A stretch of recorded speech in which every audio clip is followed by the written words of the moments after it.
All right. Here we are at the season finale. Season finale of Star Trek the Picard. Star Trek, the old man finds out that he's a silly old man. So we've just finished watching the season finale of Star Trek the Picard. The Picard! And I have mixed feelings about it. Yeah, I liked it a lot more than I thought I would. I did too, yeah. It kind of felt like a sort of bookend to the season premiere, right? Which I think was called Remembrance. If that's correct. Much,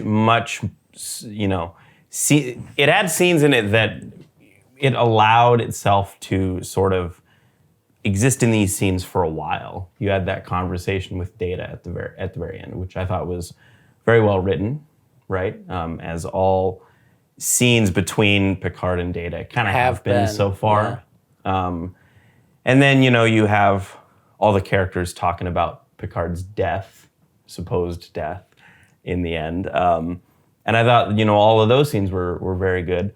And the show kind of allowed itself at the very end to sort of slow down and examine the characters. And so... Yeah, we didn't have action right up until the end. Like we were able to... Sorry. Yeah. You got the virus, dude. I got the coronavirus. So I guess my impression now is that it's like the season... Overall, this season I would view as a sort of shit sandwich in a way, where you've got some really good bread on both ends, but just the middle is just a big, just a mess, sloppy mess of shit. Well, and this is what's so interesting because, especially in the finale, I feel like we kind of see some of these things that they're coming out and saying these kind of things that they've maybe been trying to hint at throughout the season, or that were themes that they wanted the show to be about, but they just kind of didn't manage to do it very well. Yeah. My main issue with the show is the tone is all over the place. I thought that I looked appropriately sinister.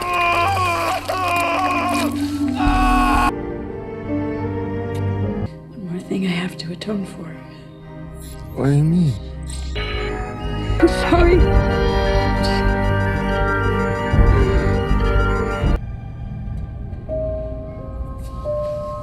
It seems like the show, it's got like two modes, it seems like. It's got the new Trek mode of death, gore, kind of sort of, weird dialogue that moves really fast. I think what you're trying to say, Ben, is bad writing. It's badly written, yes. Badly written, badly paced, right? The lingo, anyways, we can get to all that.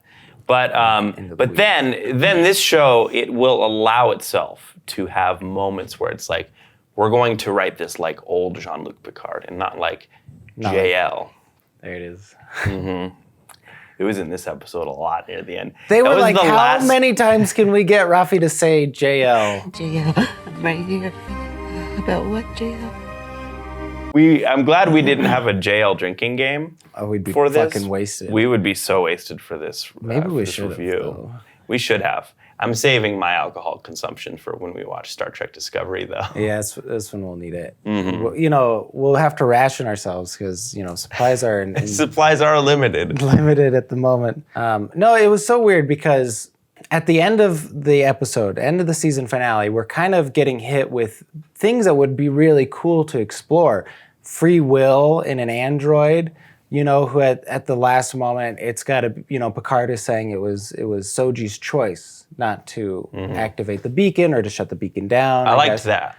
Well, I really liked that, but I'm saying it would have been interesting to, I don't know, maybe explore that a little more, because they kind of hammered this heavy at the very end rather than maybe throughout the whole season. But they kind of really hit you with a lot of things that they're like, look at this is what this show is about. Because we've got Picard's final speech to Soji about her free will decisions. Then he dies. And then the most surprising thing in the whole show actually is Picard wakes up and he's with Data, and they're in this room that's actually not Picard's chateau. It's like not a his home monochrome. office, where every other scene outside of Rios' ship, every holodeck simulation. They had to make use of that set, Dan. Okay, they spent a lot of money building that, right? But they're like, okay, well, we leave Earth 2 episodes in. We have to keep this set in somehow. So where immediately they open up and they're panning over, in the foreground, we've got a little statuette of Ganesh that we see, and then we pass over and we're seeing a statue of the Buddha. And we just got hit with this monologue on free will. And we're already kind of knowing that likely, Picard's going to end up in a golem. They're showing us Ganesh, who in Hindu mythology is decapitated by Shiva and then is given a new head, is given an elephant's head, right? Yeah. And then we've got, the Buddhist imagery, reincarnation. Right. And then we've got Data talking about wanting the end of his life, wanting a mortal life to give his life meaning. And then we have Picard come out in his new golem body, which is just his same old body that's apparently also going to die at the same time Picard would have died without the Irumodic syndrome.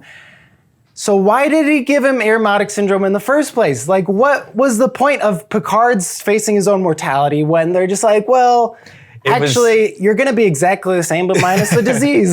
It was because, they're going to build over this whole season that Picard is going to die, get you used to the idea, which early on, I didn't like the fact, and I think it was episode 2, they basically were like, yeah, Picard's fucking dead in a while. I was like, I don't want to watch my favorite character die over the course of 2-3 seasons, however long this show should be. So it was a way to explore the ideas of mortality, right, and the finite aspects of life and of existence, while also getting a season 2 with Patrick Stewart as Captain Data Picard. This is actually, it's so funny. We were talking about JL being before. JL is just the B4 of Picard to Data. You're right. He's just the shittier model. I don't know how to control a ship. Never saw the sun. Okay, who let the shitty knockoff Android in front of the controls? This is actually the JL now Android bot. Oh my God, you're right. Holy shit. The prediction was, I'm gonna say that was correct. I'm just gonna call it. That was correct. Nailed it. Why are they not just fucking with Picard? Like, if you literally can be put into a blank slate body, like, you wouldn't want to maybe be like prime self? Like, would you not be a little bit like, okay, I mean, thanks for bringing me back and everything, but like, come on, could you have made me like... Could you have made me Tom Hardy, please? Give me my young Patrick Stewart body. I don't know. Or maybe they're like, well, we could give you immortal life or not, depending on if you want. What do you want? Like, why would you make that choice for him? They made all the choices for him. Exactly. And he's like, well, good. You made the right decision. And I guess, okay. Basically, it was, okay, nature has decided that you are going to die at the age of 94? 94, yeah, mid-90s. We have made the executive decision to keep you alive in an android golem body, but only as long as nature would have allowed it, which was 94 years anyways. A little bit of playing God there, just a little bit. But trying to pretend like they're not by like, well, we're just gonna have you. I don't know. Well, it's kind of fun because this like ties back to the original series where Captain Kirk goes down and he finds this doctor who had who was dating or used to be with what's her name? Nurse Chapel. Yeah. A big twist at the end is that he's turned himself in. He's shifted his consciousness into a robot, into a robot body. Yeah, and he ends up dying and everything. And yeah, so that was kind of like in that whole episode of Star Trek. They're really kind of exploring the ideas of like what it is to be human. Yeah. We've got Kirk and his double, who's just a full android, but he's implanted with all of James's memories and all of his mannerisms and ideas. And we're kind of tied with this, like, well, what really makes James Kirk? What makes a human a human? What makes them different after all, right? And of course, in the 1960s, it's the fact that robots they didn't really nail the whole emotion or like being able to cry thing, and that's kind of the big twist at the end. Is he can't prove that he can feel anything, and so he's a shell of his. He's no longer human, I guess. Yeah. I'm not a computer. Test me. Ask me to solve any... It ties back to this whole thing that I think we've been talking a lot about as we've been watching this season of Picard, which is they're jam-packing these themes. I wonder if it's an issue with it being a serial story. I guess we'll have to see when Deep Space Nine kind of becomes more serialized, because we're watching through that. Yeah, we're watching through Deep Space Nine right now, and but like, it's like they have these moments that I don't know that are made to make you think of those classic Star Trek themes, right? Picard's speech to Rios. These couple of quick scenes at the end of the season finale. And it doesn't, I guess to me, it doesn't feel like those, like scenes in old Trek that would explore these ideas and themes of human existence. It seems jam-packed into the show, and it seems like it's all over the place, right? And then you've got, fucking 7 of 9 murdering Deanna Troi Jr. out of nowhere. I mean, not out of nowhere, but She's committing with murder. A murderous rage. Girardi committing murder under duress, I guess, but also not really well done. No, the show's all over the place because the show doesn't have like a concrete idea of what it's about or what it's necessarily trying to.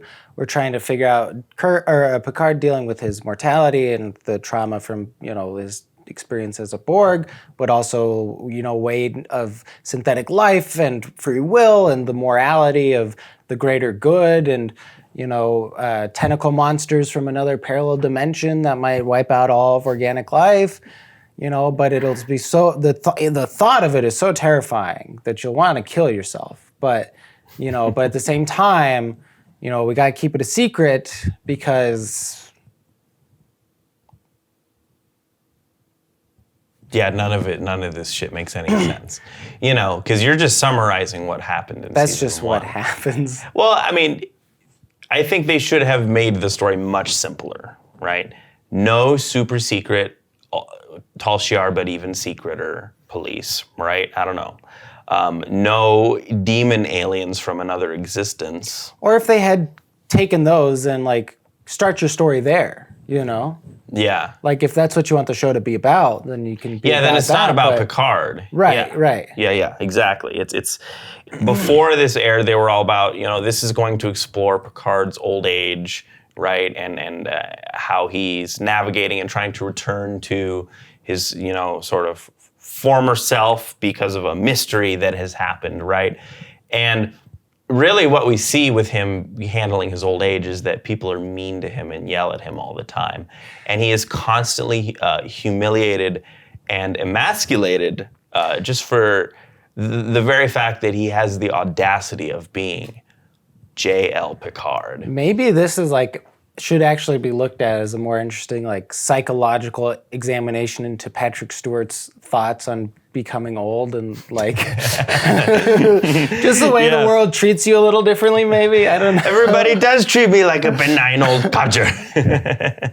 My question is, where was Picard's dog? The start of this, I was promised, is gonna how important dogs were now. There's only room for one number 1 in this show, Dan. And I'm gonna go take a number 2. Number 1, I order you to go take a number 2. Well, no, now that you mention it, that was one thing we had wondered, was the characters, including number 1, the doggo, but also the Romulan housekeep helpers at the start that were my favorite characters, I think, other than the old TNG characters we saw. And they're just gone after the 4th episode, the 3rd episode.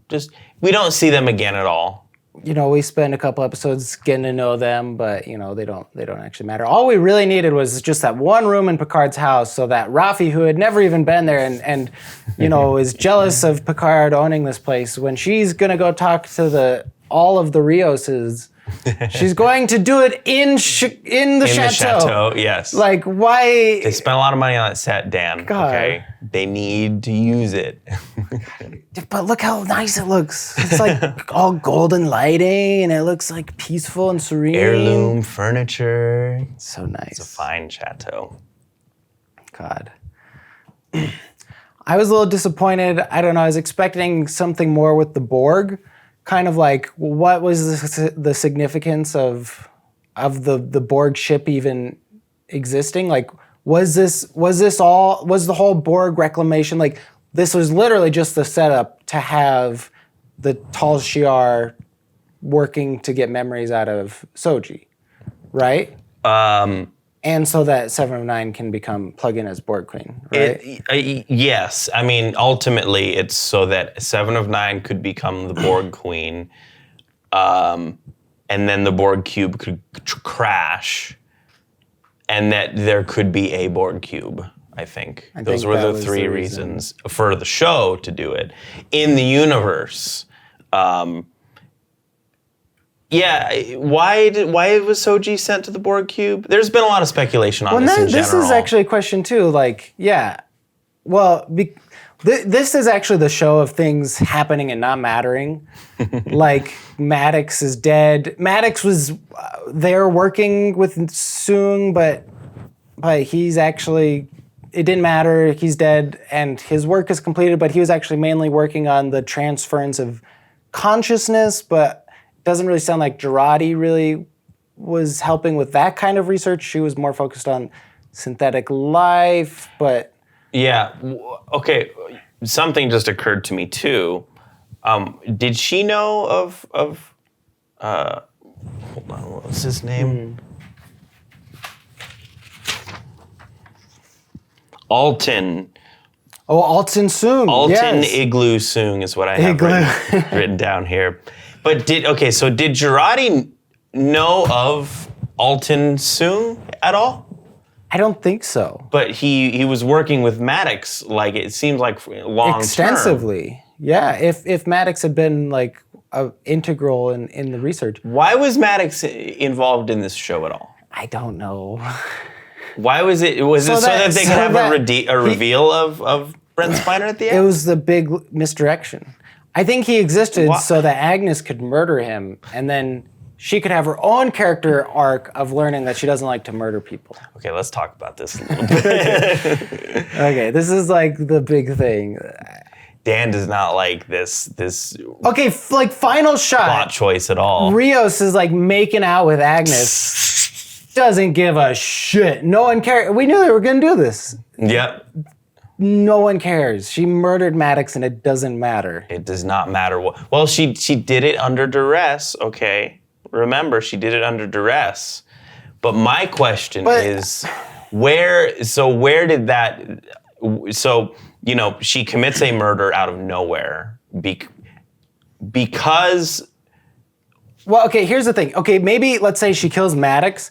And it's because she's been so transformed by the intense trauma of the admonishment that she has to atone. And then she's gonna go around and she's gonna start killing androids. She's gonna try and kill Soji when she sees her. Right. She's gonna maybe try and stop. But that's Picard. But she kills Maddox and she's like, oh shit, I was fucking crazy. Okay. Right. But well, that's what I'm wondering. When did this duress When did it end? We go to the Soong's planet, and then he's immediately like, well, you killed Maddox, but why don't you help me out here? And then I'm going to leave you alone because, like, I'm not worried about anything you're going to do at all. Like, he trusts her pretty implicitly. Everybody trusts her after she committed murder. That's and what when it did is. the duress end? It was like she was fine. And then out of nowhere, she saw Bruce Maddox, and like something in her mind was like, I have to kill this motherfucker. You know what? Maybe this fucker created androids. And then that ended. She committed murder, but under duress? And how are the other characters not going, ooh, gee, we need to keep you in the brig for the rest of the voyage because we don't know when you're going to activate this murderous Kill somebody again. rage again? And this is know, another I think this comes down to actually Soong is just like a psychopath. like he's like... That would make sense. Yeah, this is what it is. He never liked Maddox, right? Agnes is actually an android that he created himself, actually, to kill Maddox, get rid of Maddox, get him out of the picture, right? But then what else is this supported by? He's like, okay, everyone's like, you got this golem that you built for yourself, but you gotta save Picard. He's dying, or he died, and he's like, I'll do it, but I'll just like still make him an old man. Yeah, why did they? This is another thing that I wanted to talk about the season finale is what I call the Harry Kim paradox.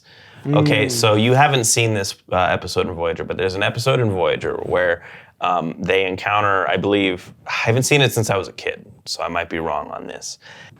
They encounter like a duplicate Voyager, I think, and I forget, I think there are a couple episodes like this, but they encounter another Voyager, and through the course of the episode, one of the Voyagers has to basically survive, and the other one has to be destroyed or not get to, And so throughout the course of events in the episode, Harry Kim, who we have been following, I'm going to call Prime Universe Harry Kim, he gets sucked out of like a Jeffries tube into space. And there's this image of him just floating out into space and basically dying. And then at the end of the episode, the alternate version Harry Kim gets put with the regular crew. And it's just never mentioned again that I don't think that Harry Kim died on his way back from the Delta Quadrant. And this is just a duplicate Harry Kim that exists. And so this show, I believe, I'm going to say through the dialogue, has led me to believe that they've committed 2 acts of Harry Kim paradox, okay? One, that's not Jean-Luc Picard, I don't think, because the term they use is re-image, right? They re-image his consciousness onto a golem body. And at least in my view, that means that you are copying his consciousness and putting it onto a golem body. So it is a complete, exact, identical clone of Picard. But is it really Picard or not? And then the second Harry Kim paradox is Data. So okay, Data dies at the end of Nemesis. We all remember that, right? But now we know that this is an image of Data's engrams from when he transferred his memory files to B4. So it is Data, but it's not really Data. That's not Data's original consciousness that Jean-Luc Picard is getting to talk to. And so, you have, it's a really lovely scene and I really love it. But that's not, in my mind, that's not really Data and that's not really Picard. Those are exact Harry Kim clones of the two. And if it's different, tell me otherwise, and maybe we can spend some time exploring this concept. But when JL dies and his mind is re-imaged, this is an issue with dialogue, and I have a big issue with all of the dialogue in this show, besides the scenes where they allow themselves to write like The Next Generation, which is few and far between, okay? Because, so broadly speaking, let's talk about dialogue for a second. People talk in the 24th century, I guess now, like they talk in the 21st century. And I never noticed this sort of thing in Star Trek until they started doing this in New Trek, but you've got words like dude, you've got words like totally, and, basically like, and like in that context. Dude, I'm a fellow in artificial intelligence. Yo, F8. Dude creeps me out. I know what's brown and sticky. Hey, that dude is lucky. That synth chick. And not to mention the curse words, which people have had an issue with. And I started to have an issue with because I feel like they were just spamming curse words whenever they had an opportunity to. But I more had an issue with just the sort of modern sounding language in Star Trek that did not exist before this. And it's in Star Trek Discovery and Star Trek Picard, right? And it sounds markedly different than old Star Trek, right? You've got Raffi going, the synth chick. When did we ever hear a character in old Trek say chick or dude, right? So in my mind, I'm trying to reconcile these points of data, and this is my problem with a lot of the new Star Trek is that I'm expected not to just do this. I'm expected to skip this step. So you've got dude and this modern, 21st century sounding language in Discovery, which is 10 years before Kirk.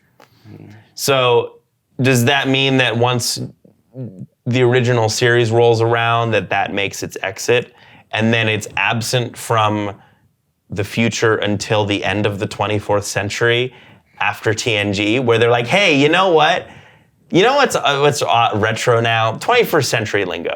That's Dudes, what it is. Totally. It's convenient culture cycles. So Yeah. it comes back in vogue to talk like a 21st century man wearing your sneakers and then it was actually the tragedy of the Klingon War that was so horrific that no one in the original series talks about it.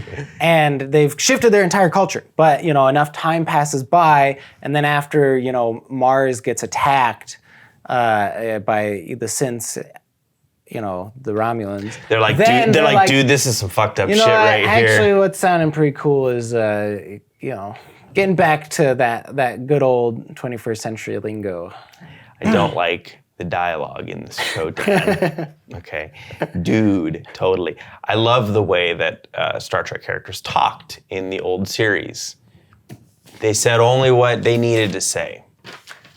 So, and the times are changing, and you just got to understand that things just aren't the way that they used to be. Things are way darker now than they used to be, Think about the fact that Gene Roddenberry is a World War II veteran, He didn't understand the perils that this world is going through, So that's why we need to make Star Trek gritty and dark now. That's what the viewers It's a much want. different world than it was in the 1960s when the president was assassinated. Don't understand, we're trying to appeal to a broader audience, And No, they're not. They're appealing to a more finite audience.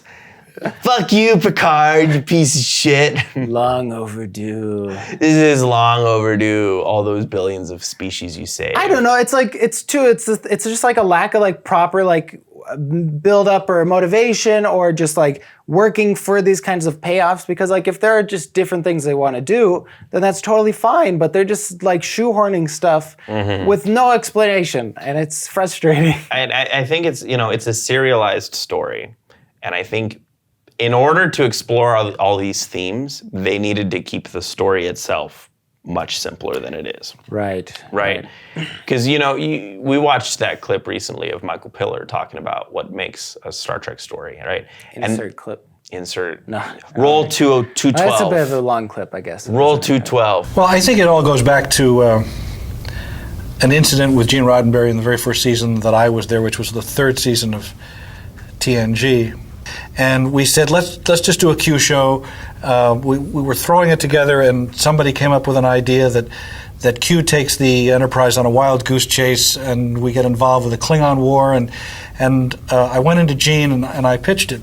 And Gene looked at me and said, well, okay, but what's it about? And I said, well, it's about a wild goose chase, because Q is pretending. He says, no. You see, if you want to do a story, says Gene, if you want to do a story about a man, about a god who must face the reality of being mortal and what that means, then you've got a story that I can understand and relate to.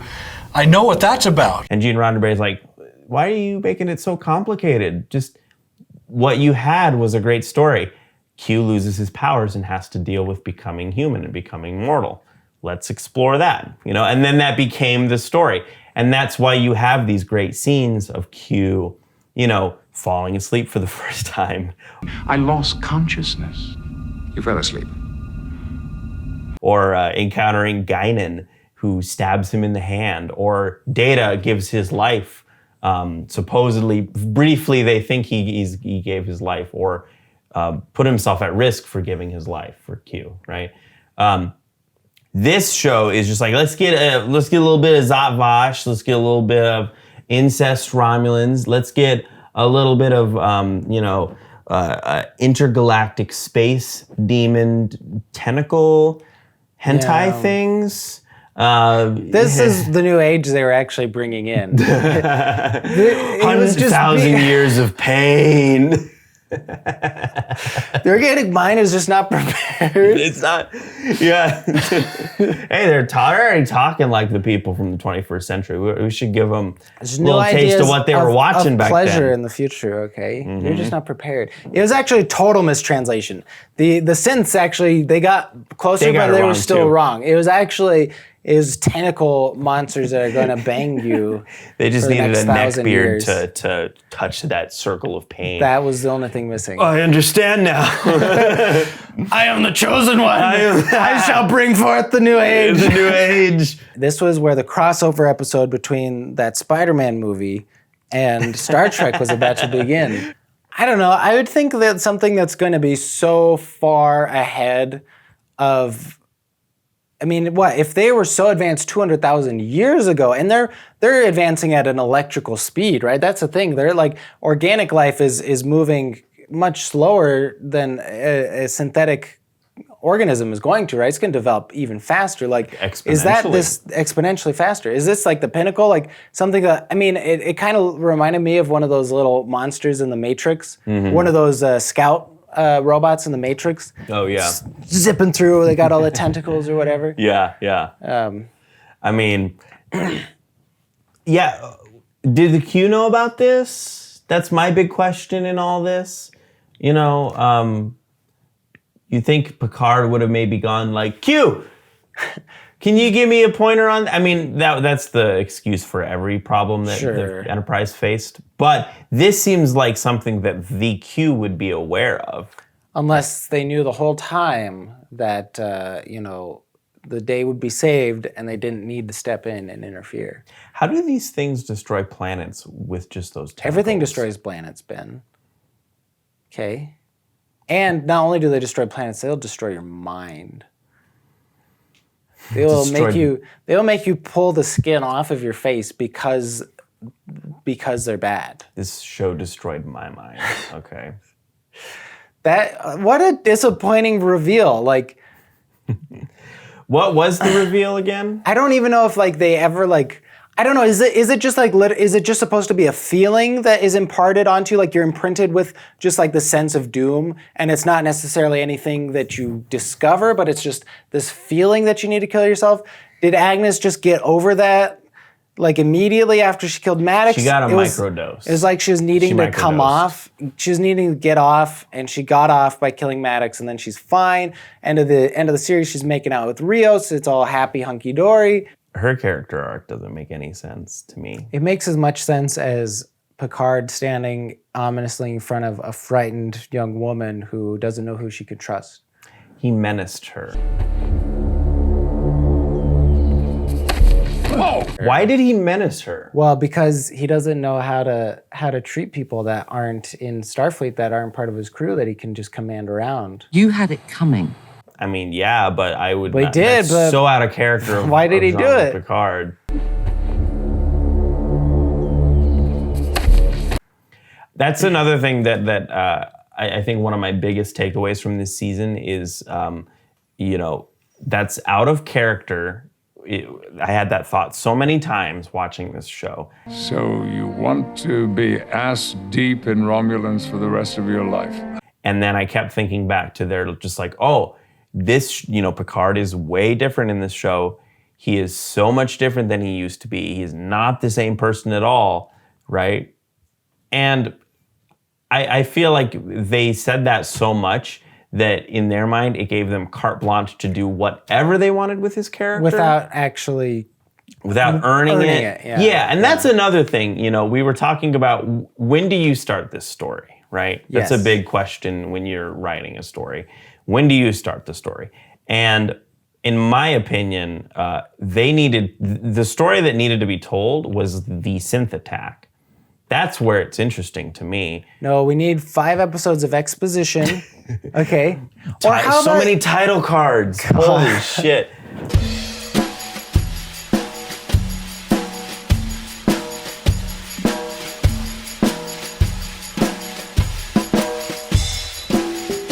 Or, I mean, yeah, they started it too late or not late enough. Like, because then they could have, I don't know. It's kind of the thing, like, maybe if they had opened up, this is another big thing you were talking about of them doing back-ended character development or, Yes. What would you say? Back-ended reasons to care about these characters or understand their motivations when they're just very two-dimensional for a majority of the show. Oh my God. So you have Narissa and you have Narek, right? Narek, who is apparently supposed to be a hunk. I didn't see it, He's pretty hunky.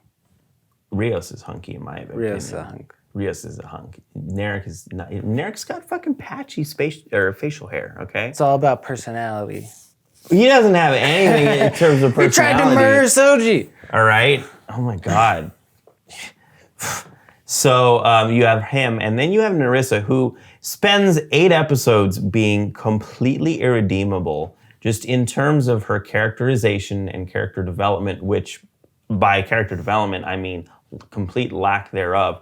And then you get, I think it was episode 8, where we have the scene where she's at the planet in the middle of the 8 suns, and it seems like it's sort of a rite of passage for the Zot-Vash, and she holds on to the circle that shows them all what these horrors are, right? And then she's the only one who doesn't bash their brains in or commit suicide. Just sheds one single tear. She sheds a single tear, allows herself to, right? After we see a lot more death, because this show loves. I think the death count is probably in the thousands at this point, considering all the people on Mars, the Borg. Oh yeah, you're right. All the Borg. Oh my God. Yeah, we're probably above. Well, no, those Borg 100,000. aren't dead though, Ben. Borg can survive out in space. I mean, yeah, but they could. But you're not thinking New Trek. Things are different now. Okay. You have. What was I talking about? Narissa. Okay. Misery Planet. Yes. So she sees all these horrors, and then her aunt, apparently, who we knew from Soji and Hugh interacting with mythology, professor, scholar, I don't know. The news. Yeah, that was an interesting scene. She's there, and then Narissa's there, and then they have a scene together on the Borg cube. Suddenly, you're like, okay, now I kind of see some sort of character motivation for why Narissa is sort of acting the way that she is. They should have started with that with her characters. They should have introduced the Zot-Vash by showing that circle, that green glowy circle in the middle of the 8 suns and the planet, right? That's how they should have been introduced. I don't know. I just kind of feel like, too, is like, it does kind of feel like 2 shows almost between like the start and then the first half and the second half, like between the mid-season break. Because it is. Break. It had different characters. You had the Romulan. Well, I'm just wondering about this. Like, we've got a very elaborate scheme surrounding Soji to discover the secret of her origins, and so they can find her home planet to seek them out and destroy them. And I don't know why this is, but we have like. And maybe it's like, I'm just confused on why the strategy on Dodge is to destroy her. Why is she seeking out Picard specifically? I don't know, was that explained? Why she was seeing Picard? No. And then we see her get incinerated. And then, to Soji, and there's this elaborate scheme, but I don't know where I'm going with this, but I think where you're trying to go is to justify plot decisions and I think you're trying to understand certain elements of the plot, which is where you're going wrong, because you're not supposed to think about these things, because don't worry about it. Don't worry about it. It's fine. Why did she see Picard? Because we needed her to know Picard, all right? Who cares?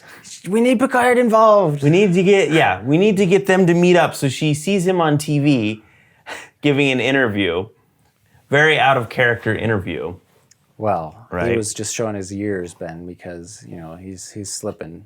Yeah. Oh my God, he's slipping. He's an invalid. We can allow Star Trek 4 to speak for us in terms of that. What do you think? He's a Rusky. That is the stupidest thing I've ever heard in my life. Of course he's a Rusky, but he's a retard or something. That's what it felt like, honestly. So many times they had to humiliate Jean-Luc Picard. Yeah. J.L. Picard, I think it was... Okay, so I wanted to enjoy this show. I don't want... It started off great. I loved the opening sequence. I loved the opening or episode. Scene, not sequence. And scene, yes. I didn't want to hate this show at all, right? I knew this was going to be different from The Next Generation, right? But it was so all over the place. Along the way, though, I will be fair. There were things I did like. Mm-hmm.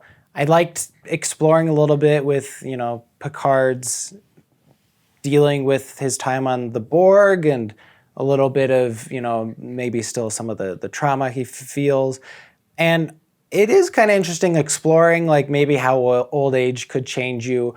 Maybe Picard repressed a lot of these anxieties and fears a lot of his life, but then being an old man and really not being as capable as he was in his younger years and maybe feeling a little more helpless, he's a little overwhelmed by these feelings and he kind of starts having these kind of flashbacks on this Borg cube. Mm-hmm.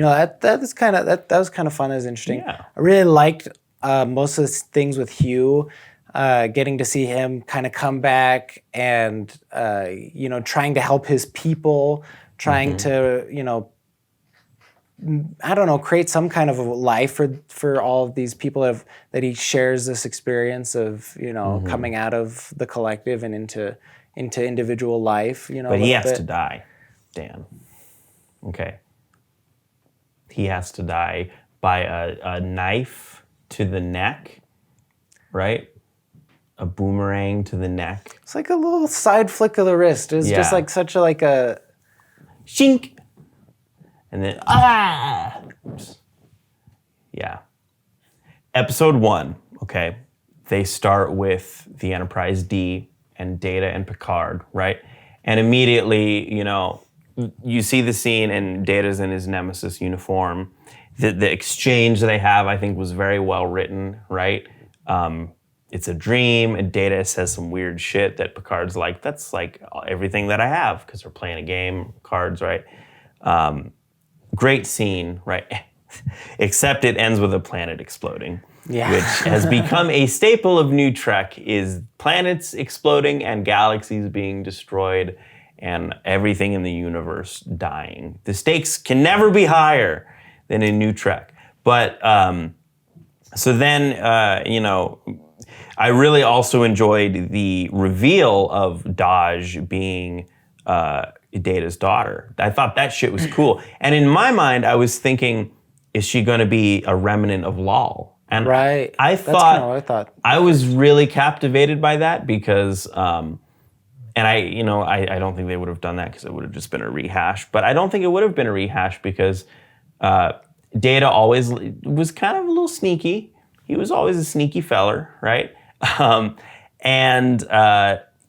I think, maybe at some point before Nemesis, he would have made an advancement with creating an offspring and a positronic matrix, but based on the events of that episode, he would not want humanoids to find out about it. If you have an open mind, I'm sure you will see that it is imperative that Data and Lau be kept together during the formative stages of her development. After that, I have no doubt Commander Data will be delighted to deliver her to Starfleet Research. Oh, that's not satisfactory. To me, that would be an understandable character motivation. And so I was really captivated by this idea that this is Data's daughter. Holy shit, that's cool. There are some stakes that I can relate to, right? And then we meet Agnes Jurati, and she mentions Bruce Maddox, and I'm like, shit, I'm loving this. The name drop, Bruce Maddox, They really did their homework, right? And then there's a moment when Picard goes, he goes, I think that Bruce Maddox got a positron, a single positron from Data's mind and managed to clone Data's consciousness and make the daughters. And I was like, wait, what? Hold on a second. So it's Maddox that created them, but not Dodge, but not Data. But he created them out of Data's. And, I was still invested in the show, but suddenly it had less gravity to it in my mind. Okay, so Maddox created them. Okay, all right, that's fine. I'll let it slide because I'm still really digging this, There's 2 of them. I liked the reveal of that because, it meant there was another one that's alive. I don't know why they would be created in pairs, but that seems like... Because there's a necklace that has 2 circles on it, and so Yes. they have to be created in pairs.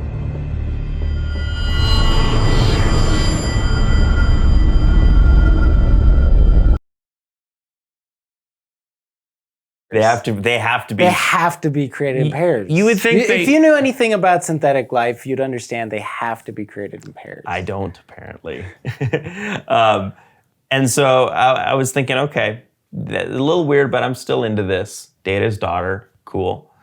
Daughters, I guess.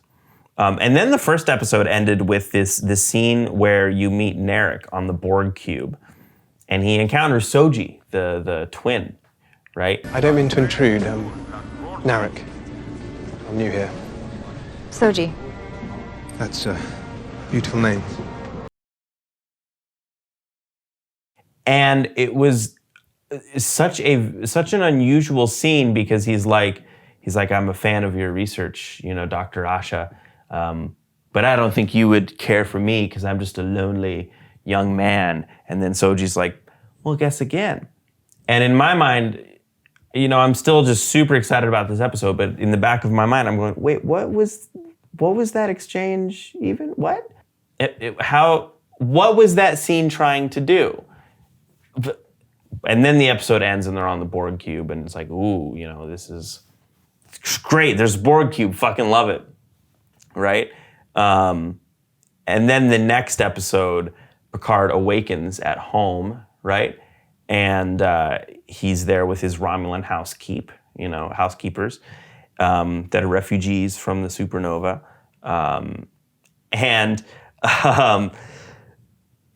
What I love in hindsight, well, the way that I reacted to this when I was watching it was, they awoke, Picard awoke and he's like, Daj is dead, she was killed.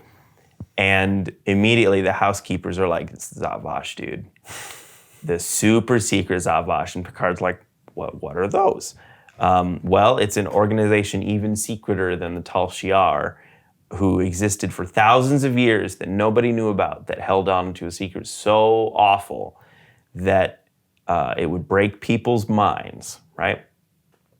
And the first thing that Picard learns after he awakens after Dodge's murder is about the Zhat Vash, who has a secret that has been kept for thousands of years. He just happens to be with 2 people who know of their existence directly after waking up. What? What? It's just so convenient. It's so convenient. And so in my mind, I'm still really into this show, and I'm going, wait, what? Super secret organization? What does this have to do with Picard? What does this have to do with Data's daughter? What does it have to do with? Okay, I'll just let it slide, right? And then they had this really weird scene where Picard and what was her name? I don't even remember her name anymore because she was only in like the first 2 episodes. Laris. Romulan housekeeper lady, Laris, former member of the Tal Shiar. She and him go to Daj's apartment and they're looking around. And this is just more of a side note than anything, but they're talking about what has transpired in Daj's apartment. And then, I'm watching the scene and I hear Laris's voice, but her mouth isn't moving. But I've heard whispers. Results are dubious at best. Yeah, that's exactly what we wanted you to think. When I was a new recruit, one of my first handlers. My mother. And I'm like, this is a little unusual. Is the audio Oh no, they're just cross-editing between the same two characters at two different points in time with voiceover, but also with, diegetic dialogue within the scene, right? I thought that was very bad editing, and they do that a couple times in this show. When was the next time they did this? So I'll tell you the part that the one that bothered me. Yeah. And it's because I got confused and felt very silly. But it's after Seven first lands on Rios's ship. Or she gets teleported on after her Ranger ship gets You owe me a ship, Picard.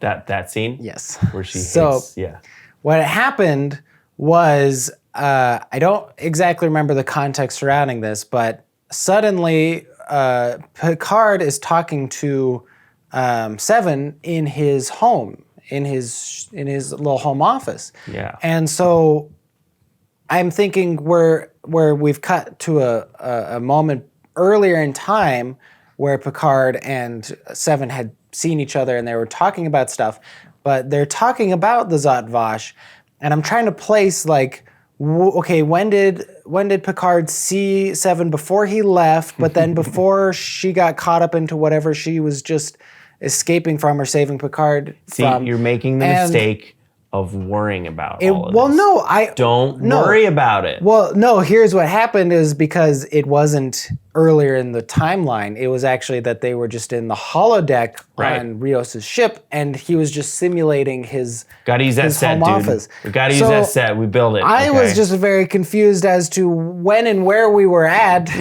because they didn't make it obvious. Well, they do this several times. Some of the editing choices in this show, I believe, are questionable. That scene, right? They rely heavily on title cards, which I'm not the biggest fan of, I get that they have to do a lot of jumping around in the timeline, right?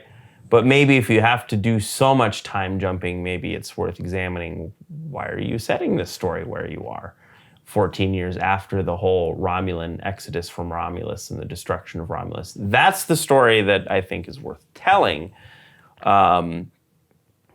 Not this weird, okay, we have to show that Picard has changed, so we're going to have all of these flashbacks to different times where he's getting emasculated and yelled at, right?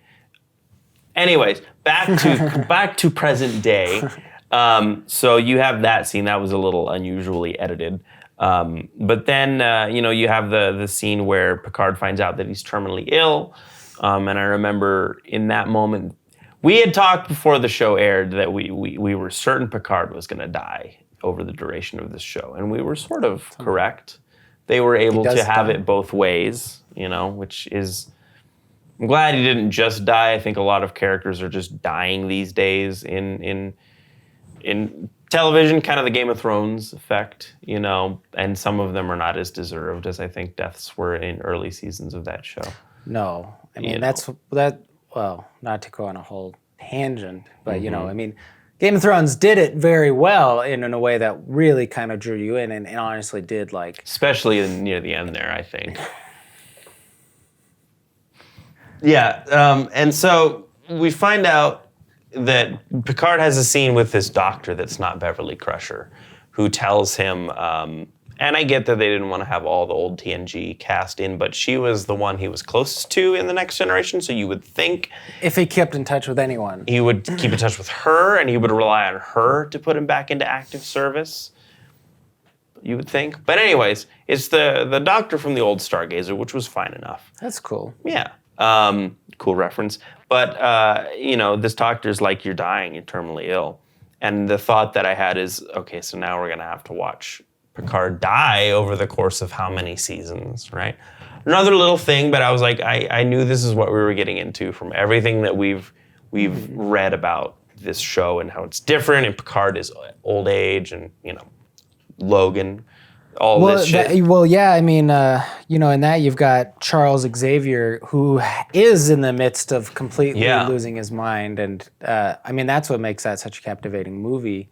And maybe that would have been interesting to have Picard like explore his mortality a little more. I mean, he kind of is like coming to just, I guess, terms in a way, and he's like out on one last excursion to save the day before he, succumbs to his age, his illness. But we kind of get around it, honestly. Like he dies, but then he doesn't really die, and Harry Kim paradox, dude. Yeah, exactly. He didn't really end up having to kind of. They get to have it both ways. Yeah, basically, they kind of get to have it both ways. which is, I think, Because he did know, like, he's going off, and this is kind of going to push me over the edge, and I'm not going to probably come back from, figuring out how to fly this strange thing called a spaceship. I don't really know how to fly those, but. Do you remember when Picard piloted the Enterprise D around that asteroid, and he used like the asteroid's gravitational field to like slingshot the biggest ship in the Federation out of an asteroid field, and even Data's like, "What the fuck, dude? That was some cool shit. You've used the gravitational field as a slingshot." And then 30 years later, he's like, I don't know how to drive this thing at all. But he relearns. He picks it up. Yeah. He's just a fool of an old man. I don't know. Maybe that's just his age, and he's just he's losing his faculties. But I think that wasn't what they were trying to go for. I think honestly, what they're trying to go for is just, well, these new ships are just so different. Yeah. When in reality.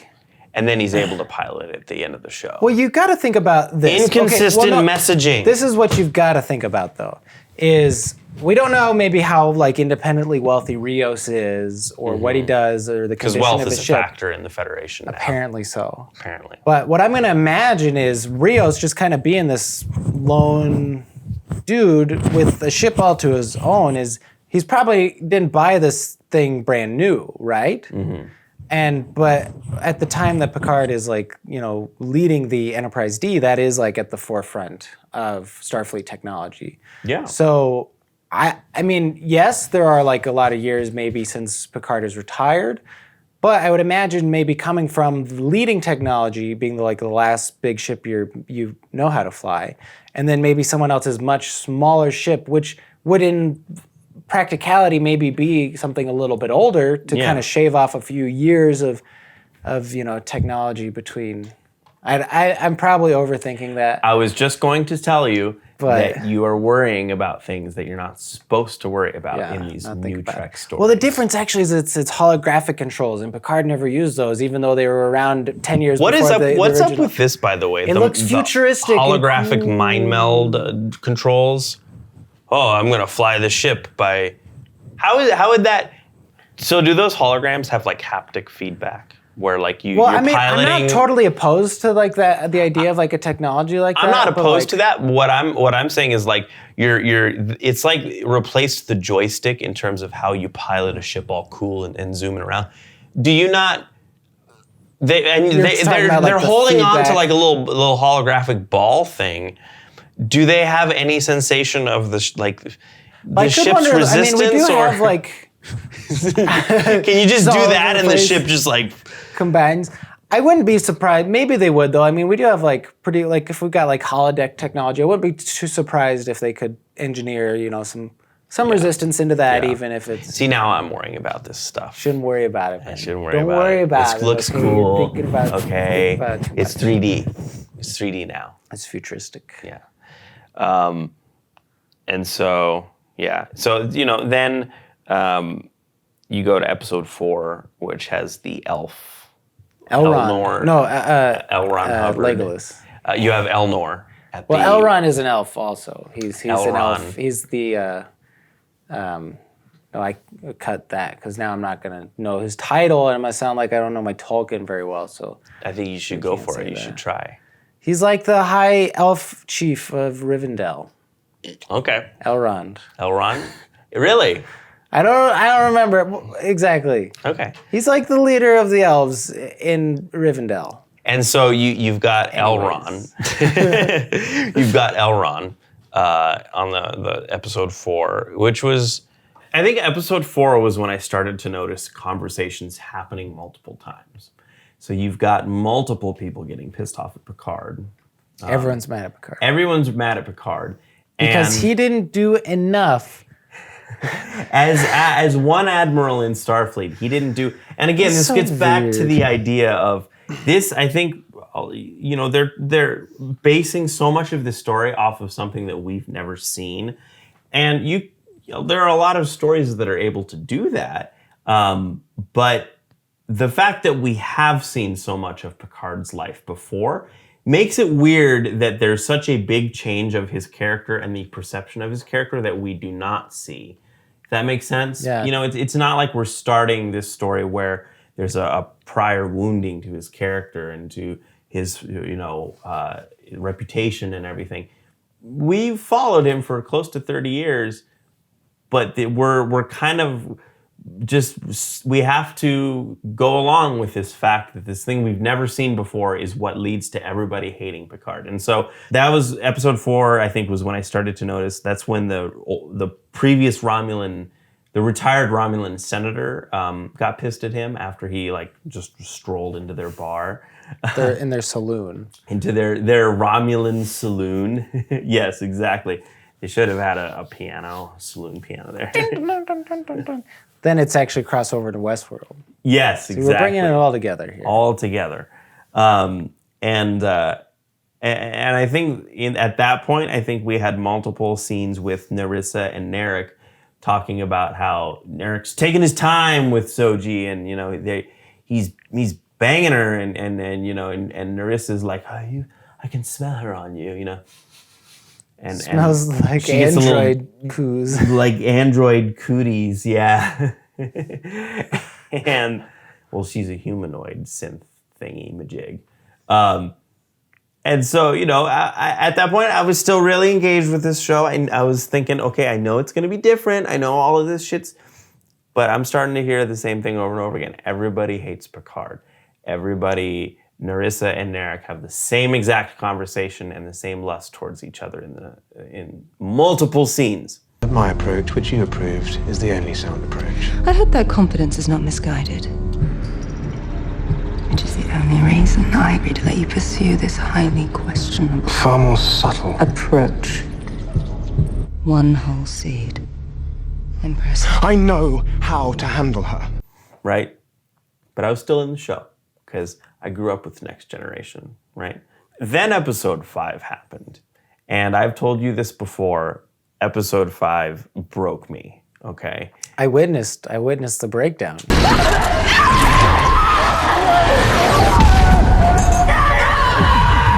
Yes, you witnessed the breakdown. Very complete 180. I was waiting for you to start peeling the skin off of your face, actually. Oh my God, it really felt like that, you know, because, okay, so they start with, and this has been talked about a lot, they start with the brutal murder of Icheb, who, luckily, I never finished Voyager. I haven't finished it yet. You know, I've seen, I think, about half of it now. But, oh my God, probably the most violent scene that I think Star Trek has ever had. Most graphic scene. And it's not to say that Star Trek has not had violence before and has not had pretty horrific looking violence, you know. You've got that scene in Conspiracy where Riker and Picard make that guy's head explode. Yeah, that's great. Oh my God, great with scene. the little like worm creatures or whatever. Yep. Just fucking. You gotta love those like practical effects though, where it's just like a dummy just with like a fucking M40 inside of it. Just like it feels disingenuous to say that is exactly the same as Icheb getting his eye violently ripped out of its socket and then like thrust at the camera. It's like, look at this fucking eyeball, you know? Well, the thing of it is, it's like, it's not that there's Star Trek now. Anything wrong with like gratuitous violence, but are you doing it for gratuity's sake or are you doing it as a part of the story? And when you're just, I mean, and that's the big issue is that it's the first time we're seeing this character since he's like a fucking kid. Sweet baby boy. And he's just, I don't know, it doesn't, there's... It has... I know. Me too. We've got no Me lead too. up to this. We just have this old character just getting brutally murdered. Mm-hmm. And then it's to set up Seven wanting revenge.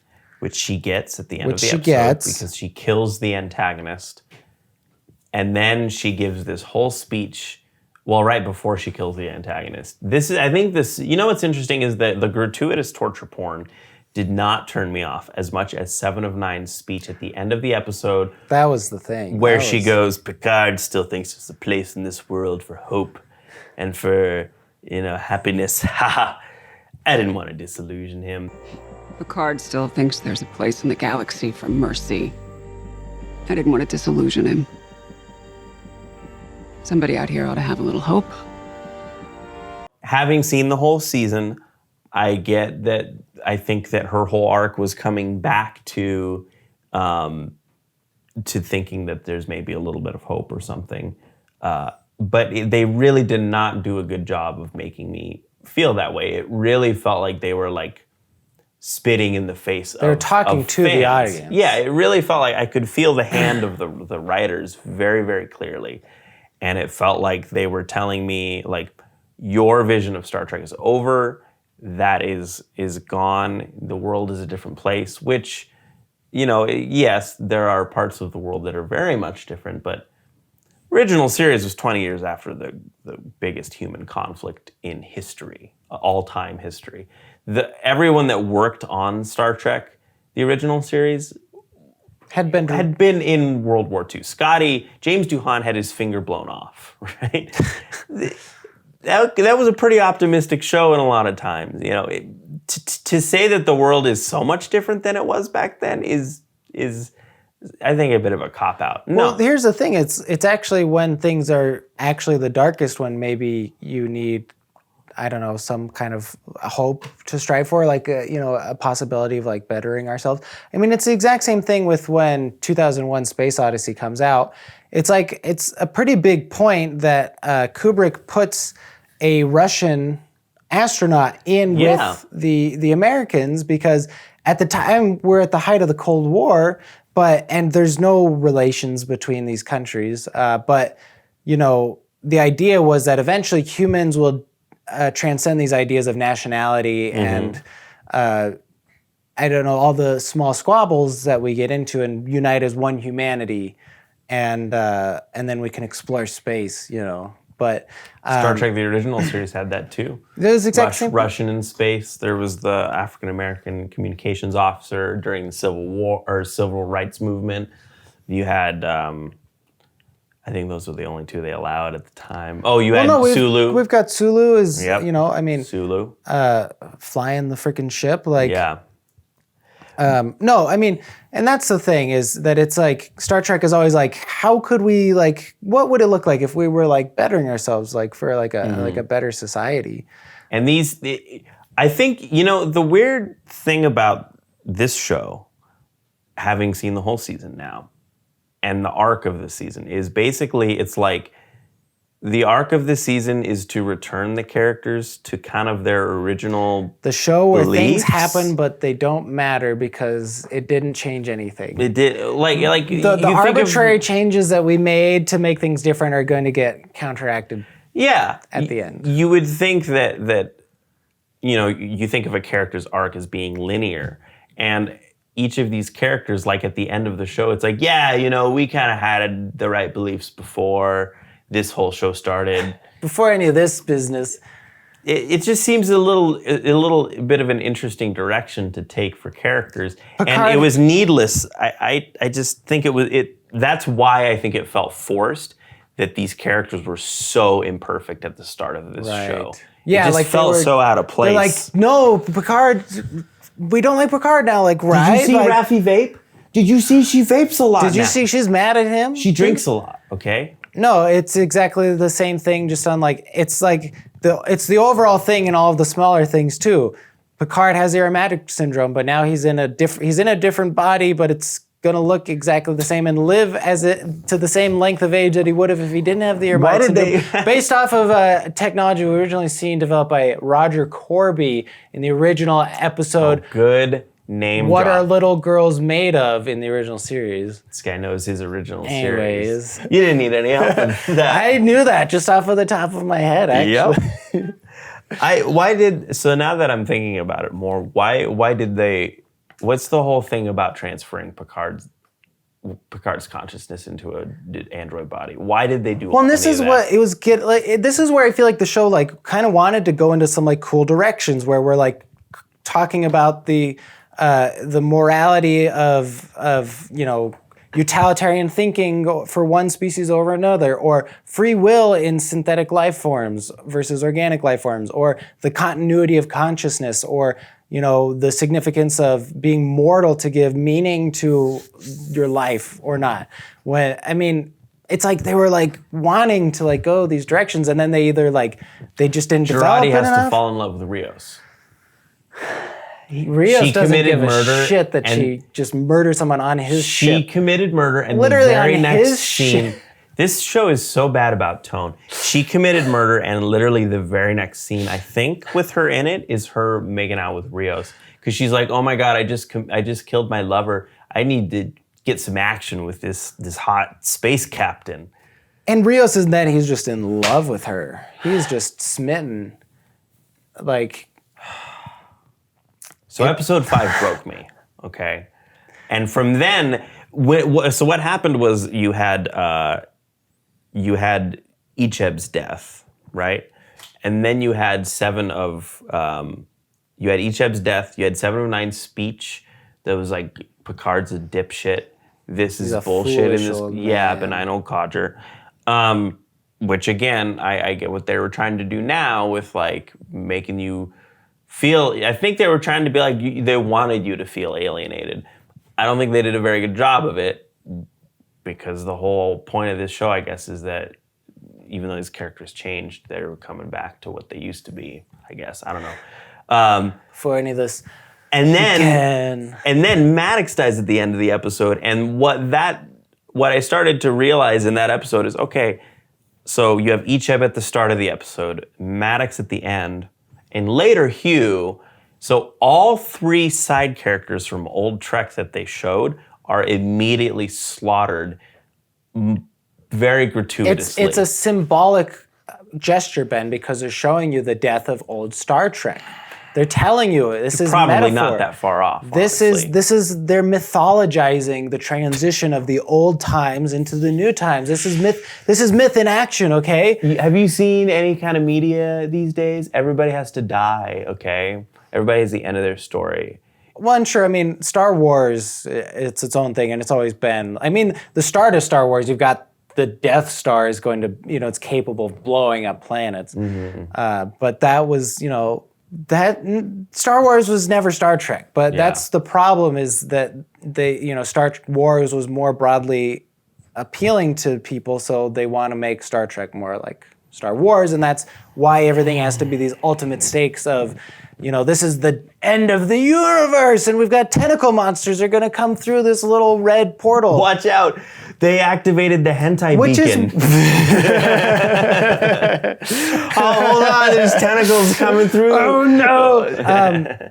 No. What was weird, too, is like, it maybe doesn't matter, but the whole time they were talking about it being a beacon, but then it's not a beacon, it's actually a portal. A space puncturer. It's a rip in the fabric of space-time. Is it space-time, or what is it? Or dimension? I don't know. Well, maybe not. It's actually probably it's a different dimension, probably, right? It's not explained. What's also interesting too is like, so these ancients came by 200,000 years ago and did a sweep, and they wiped out whatever organic culture existed then, and maybe took off with the original synths, but then the cultures that were left behind left this message in this octenary star system, and then it's rediscovered maybe close to 200,000 years later by the Romulans, who then are like, this is some serious shit, but we can't tell anybody about it because it's a secret so big it'll break your mind, but that secret is just like, well, if you develop synthetic life, then they'll use this beacon so it actually wasn't a warning for humans, it was a warning for synths against their creators. So the synths left the 8 stars behind. So or the ancients did, so that when synths redevelop in this area, that then they can come back to save them. Or I don't know. Okay. Okay. How are the Romulans the only ones that knew about this star system? There's 8 stars that are next to each other. It seems it's charted in some ancient Romulan manuscripts, Wouldn't but we know doesn't about appear that in any more star recent system? Wouldn't there be like an article on like The Guardian, like, hey, scientists have found 8 stars that are next to each other? Isn't that? We were talking about this earlier. We now see other galaxies. What section of space is this in? It's in our galaxy because the Romulans went to it. Well, the Romulans went to it, but is it within Romulan space? So the Federation never went there. Yeah, that's a good question. That's wouldn't they know about it though? Hey, Romulans, what's up with those 8 stars that are really close? That's crazy. Can we study that? That looks fucking crazy. I mean, I'd imagine they'd have to. Why do you guys dispatch a single ship there every once in a while that only has... Actually, the Romulans put up a space curtain in front of it so no one else could see, because it's a big iron secret. curtain. It's the iron curtain, of space. But if you get drunk enough, you can see through the curtain. Okay, yeah. And then the secret is revealed. So, do you have any predictions for season 2?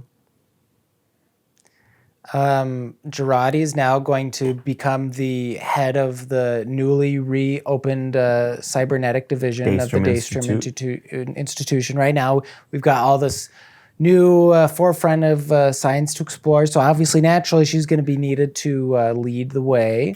Even though the androids did bring the universe almost to the brink of hentai tentacle destruction. It was close. Everything's going to be fine at Starfleet, and she's going to be, She's going to dump Rios, and he's going to go brood.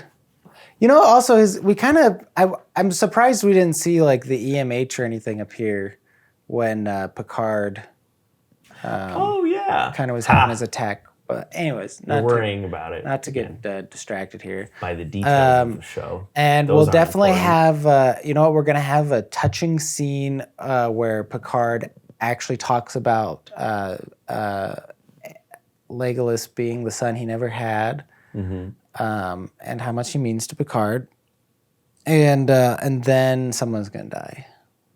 I'm putting my money on more old Trek characters dying. No one from New Trek, but I bet there will be several old Trek characters that die. I'm just more interested to see what do they do with the arc of the characters, because they've come full circle. It seems like it's bad. Maybe they'll just continue. I think this maybe it'll be the aftermath of all this. I don't know. At least there's less exposition next season. I guess. Maybe I don't even know. Though I don't even know if there's going to be a next season, because all production is halted right now in Hollywood. So yeah, maybe there just won't be a next season. Who knows? Maybe that'd be a fitting end. I would not mind so much if it just stopped right here. Sometimes it's better that way. That was a tough 10 weeks after a while. But not as tough as the 10 weeks that the whole world is going to endure. Dude, it's getting rough out there. It is. So stay home. Yeah, don't touch anybody. Don't touch anybody. Stay far away. You got to get away from me. It's You're not a little 6 too feet. Close. Yeah. And I guess we'll just see you next time. Bye. Bye. Bye.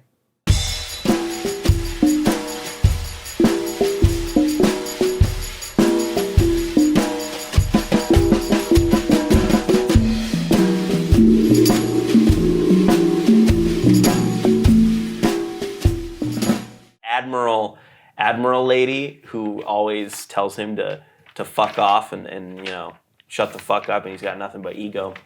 She is going to be like, JL, you just constantly cause problems for this whole galaxy. You're not good for anything. And he's going to get sad again, You know what would be maybe a more interesting line would be maybe if we've got They're fake cups.